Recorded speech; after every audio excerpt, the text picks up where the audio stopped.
예, 오늘은 요한일서 35번째 시간인데 3장 17절 18절을 보도록 하겠습니다. 누가 이 세상 재물을 가지고 형제의 궁핍함을 보고도 도와줄 마음을 막으면 하나님의 사랑이 어찌 그 속에 거할까 보냐. 자녀들아, 우리가 말과 혀로만 사랑하지 말고 오직 행함과 진실함으로 하자, 이렇게 되어 있는데, 여기서 말과 혀로만 사랑하지 말고 오직 행함과 진실함으로 하자라는 말씀은 사실 아주 유명한 말씀인데,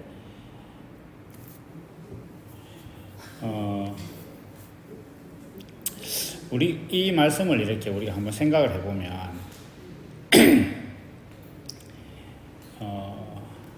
어떻게 보면 이제 사도 바울이 여러 가지로 많은 성경들을 통해서 행함으로 의로워지는 것이 아니다. 물론 야고보 사도처럼 또 행함 없는 믿음은 죽은 것이다, 이렇게 이제 말씀을 하기도 했는데, 그것에 사실 충돌하는 느낌이 있어요. 행함과 진실함으로 하자, 이렇게 하면서 이 말씀을 그냥 행간을 잃지 않고 문장 그대로만 보면, 야, 누가 형제를 사랑하려면 요즘 말로 돈을 내놔야지, 이 얘기란 말이에요. 경제적인 도움, 그리고 육신의 문제를 해결해 줘야 되는 거 아니냐. 그래야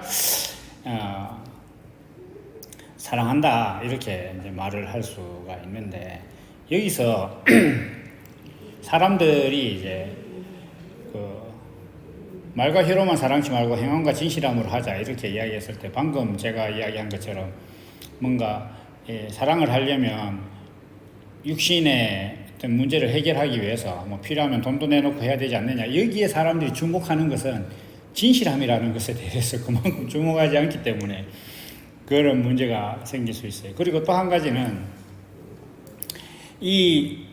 그 사도 요한이 지금 이 요한일서라는 서신을 쓰고 있는 그 배경이 있단 말이에요. 그러니까 그 배경 속의 말씀이에요, 이 말씀은. 그러니까 이 배경은 뭐냐 하면, 우리가 잘 아는 바대로 영지주의에 대한 경고, 권면인데, 그 영지주의라는 것은 그냥 하나의 용어고, 예수께서 육신으로 오셨다는 것을 부인하는 자, 그런 사람은 적그리스도다. 그러니까 그렇게 사도 요한이 말씀을 했다는 것 자체는 예수님께서 육신으로 오신 것 자체에 대해서 의미를 두지 않는 사람들이 있다는 거예요. 지금도 있다고 제가 계속 말씀드립니다. 그러니까 우리는 예수님처럼 될 수 없어 라고 얘기하는 것 자체가 예수님께서 우리와 동일한 육신으로 오셨다는 것에 대해서 의미를 두지 않는 거다. 예수님은 우리 지금 현재 지구 위에 살아가는 모든 인생들이 가지고 있는 그 육신으로서의 삶을 가지고 하나님의 아들이 될 수 있다는 걸 보여주기 위해서 예수님께서 오셨는데, 그리고 십자가에 그 육신을 이렇게 내놓으셨는데, 지금 사람들은 이 육신으로서는 의로워질 수 없다라고 얘기하는 것 자체가 예수님께서 육신으로 오신 모든 정의와 이유와 어떤 그 계획과 의미를 다 퇴색시키고 부인하는 거다. 그러한 신앙에 대해서 지금 사도 요한이 경계를 하고 있는데, 예수님께서 육신으로 오신 것을 부인하는 사람, 곧 지금 오늘날 말로 말하면 우리는 예수님처럼 될 수 없다, 우리는 성경대로 다 살 수 없다, 그렇게 노력할 뿐이다 라고 말하는 사람은 지금 이 사도 요한이 말할 때 요한일서가 경계하는 부류의 사람이란 말이에요. 그러니까 경계하는 부류의 사람이 이 말과 혀로만 사랑치 말고라는 말씀을 들고 나서 행하자, 이렇게 얘기하는 것 자체는 이건 좀 모순인데 그러면 성경에서 말하는 행함은 하나밖에 없습니다. 그 그리스도라는 본성이 자기 안에 있어서 그것이 표현되는 거예요. 여기서 말하는 이 행함이라는 것도 지금 앞서서 예수님께서 우리를 위하여 목숨을 버렸다, 그 육신을 이렇게 내어놓았다, 이렇게 얘기를 하고 있는데, 그러한 예수님께서 향유옥합처럼 자기 육신을 이렇게 내어주신 것은 자기 안에 있는 그리스도의 본성 때문에 그렇게 하셨다는 거예요. 그리고 그 그리스도의 본성은 사람에게 존재의 의미를 알게 하는 거기 때문에 그것이 사랑이다, 이렇게 얘기를 하는 거예요.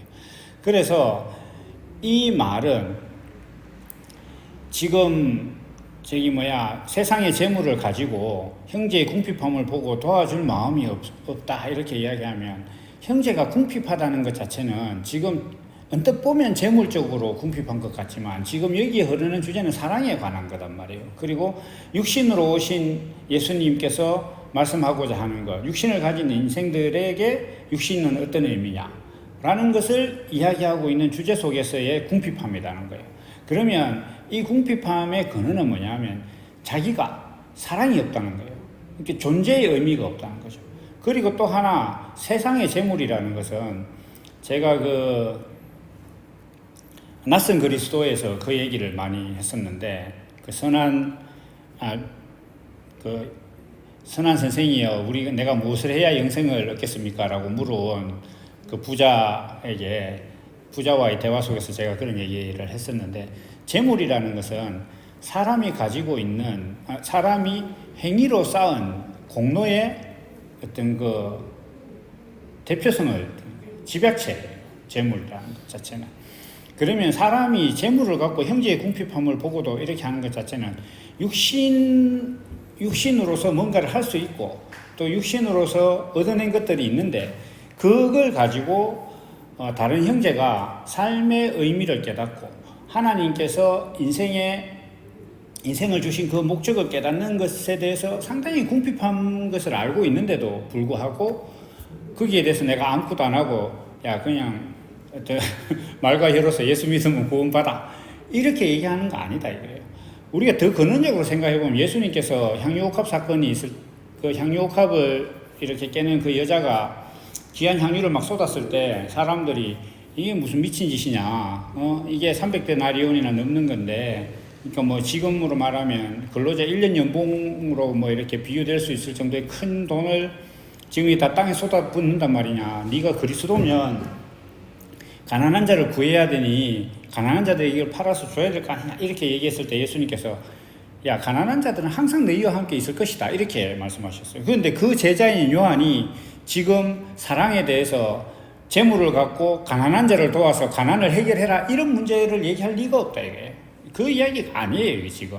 그러니까 재물 나오고 행함 나오고 이렇게 하니까 그러면 사람들한테, 배고픈 사람한테 니 어디 가서 배불리 먹어라 이렇게 하는 게 아니라 네가 돈을 꺼내서 밥을 사줘야 된다 이 이야기 하자는 게 아니다 이거예요 지금 이야기. 여기서 말하는 것은 재물이라는 것은 내가 어떤 재물이 있다는 것 자체는 육신으로서 뭔가 업적을 쌓을 만한 역량이 있다는 거예요. 그러니까 다시 이야기해서 육신의 역량이 있는 거예요. 그 육신의 역량이 있는데 그 육신의 역량을 가지고 다른 사람에게, 하나님께서 그 사람에게 인생을 주신 목적을 알게 하는 그런 수고를 하지 않는 육신이면 아무 소용없다 이거예요. 그리고 더 나가서 안에서 보면 진실함이다라는 말이 있어요. 그 진실함이라는 것 자체는 존재와 그리고 그 존재에서부터 나오는 모든 것들이 존재 정체성하고 일치해야 돼요. 그러니까 우리가 진실함이나 거짓을 이야기할 때 제가 늘 비유하는 대로 간첩 아무리 착하게 행동해도 다 거짓이에요. 그렇지만 좀 성격 개팍한 사람도 한국민으로서 한국인 안으로 살아가는 것은 그 사람 대한민국 국민이라는 의 안에서 보면 그 사람 진실한 거란 말이에요. 이렇게 그런 관점이에요 이게 지금.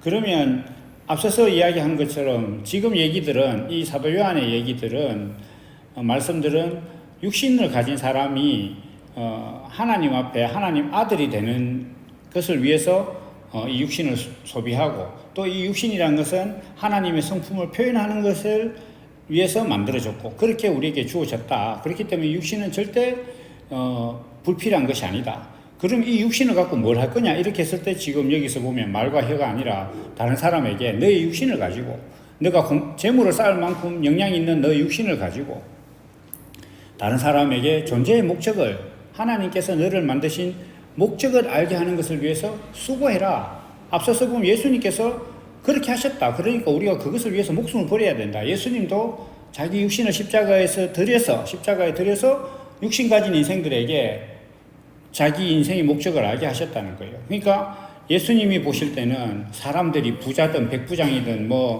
빌라도든 누구나 다 불쌍하다. 그러니까 예수님께서 십자가에 달려서 하신 말씀이 저희의 죄를 용서해달라. 저희가 하는 짓이 뭔지 모른다. 이렇게 말씀하셨다. 그게 긍휼이란 말이에요. 사람들은 다 긍휼함을 받아야 된다. 그죠? 궁핍하단 말이에요. 왜 궁핍하냐? 자기 존재 정체성에 대해서 모른다. 내가 왜 사는지 모른다. 그것보다 더 큰 궁핍함은 없다 이거예요. 왜냐하면 사람들이 자기가 가지고 있는 모든 걸 다 투자해도 그걸 깨달을 수가 없어요. 그러면 자기 재산이 아무리 많아도 자기 존재 정체성을 깨닫는 것에 비하면 궁핍한 거예요. 그거 다 쏟아부어도 알 수 없어. 그러니까 자기 존재에 대한 정체성, 삶의 목적이라는 걸 아는 데 있어서 자기가 가진 걸 다 넣어도 소용없기 때문에 이건 궁핍한 거예요. 그 기준 앞에 너무 가난한 거라. 그래서 그것을 알게 하는데 너 육신을 쓸 거 아니면 아무것도 아니다. 지금 그 얘기를 하는 거예요. 그래서 이 말씀을 우리가 다시 한번 정리를 해보면 말과 혀로만 사랑치 말고 재물을 갖고 형제의 궁핍함을 해결해 줘라. 우리가 학생 때 얘기 참 많이 했던 것 같아요. 돈 좀 있는 친구들한테 돈 없는 친구가 빨리 밥 사내라 뭐 이렇게 할 때 이 말씀 갖고 막 협박하고 이랬던 그 기억도 있는데, 그러면서 놀았던 기억도 있는데, 그런 얘기 아닙니다. 이건 앞서서 예수님께서 그가 우리를 위하여 16절에 목숨을 버리셨으니 우리가 이로써 사랑을 알고 우리도 형제들을 위하여 목숨을 버리는 것이 마땅하다 이렇게 했네. 그러니까 우리가 가지고 있는 어떤 재물이라는 것은 육신으로부터 나와요. 그래서 우리가 이 육신을 가지고 사람에게 그 존재의 정체성, 삶의 의미를 알게 하는 것을 이야기하는 거예요. 지금 이게 사랑이에요. 그 사랑으로 사랑해야지 자기 육신은 가만히 있고 그냥 강단에 서가지고 설교하듯이 적선하듯이 이렇게 하는 거, 그런 거 아니다. 우리 여기 있는 분들은 이제 딱 그런 경험이 있어가지고, 그래서 우리가 이 말씀을 다시 한번 잘 생각해 볼 필요가 있다. 정리를 해보면 말과 혀로서 사랑하지 말고 오직 행함과 진실함으로 하자 이렇게 하는 것은 네 가진 돈으로 밥 사 먹여라 이렇게 얘기하는 것이 아니라 내가 어떤 재물을 쌓을 정도의 어떤 육신의 능력이라든지 이런 모든 걸 가지고 형제의 궁핍함, 모든 사람들이 그리스도에 대해서 갈급해하는 그런 것들을 보면 거기에 대해서 내 모든 것들을 행함과 진실함으로 대해야 된다. 이렇게 했을 때 우리가 진리에 속한 줄 알고 또 우리 마음을 주 앞에서 굳세게 할 것이다. 이렇게 이제 사도 요한이 말씀하고 있습니다. 그래서 언제나 어떻게 보면 우리 이제 어릴 적 그 표어로 잔악계나 불조심 이렇게 하듯이 성경을 보면 어디를 보든 우리가 하나님께서 내게 인생을 주신 목적을 깨닫고 그 목적이 내 본성이 돼서 그 본성이 내 육신의 행위로 표현되는 삶을 사는 것을 기준으로 하나님께서 말씀하고 있다. 그래서 그 기준으로 이것을 보면 이 사랑이라는 것이 다른 사람에게 삶의 의미와 존재 정체성을 깨닫게 하는 것이고, 그것을 알게 하기 위해서 내가 그 말과 혀로만 하는 것이 아니라 내 육신의 수고를 거기에 다 들여내야 된다라는 말씀을 하고 있습니다. 물론 당연히 이제 배고픈 사람에게 밥을 사주고 이렇게 하는 것들 하지 말라는 거야. 그거는 성경이 아니라도 인지상정의 일이에요. 그걸 그냥 이 성경이 이야기하고자 하는 거 아닙니다. 그래서 그러한 것들을 이제 우리가 생각하고 다시 한번 우리 존재 정체성에 대해서 하나님께서 우리에게 인생을 주신 목적을 대하는 우리의 삶을 생각해 보는 시간이 되시길 바랍니다. 자, 오늘 여기까지 하고 또 다음에 뵙도록 하겠습니다.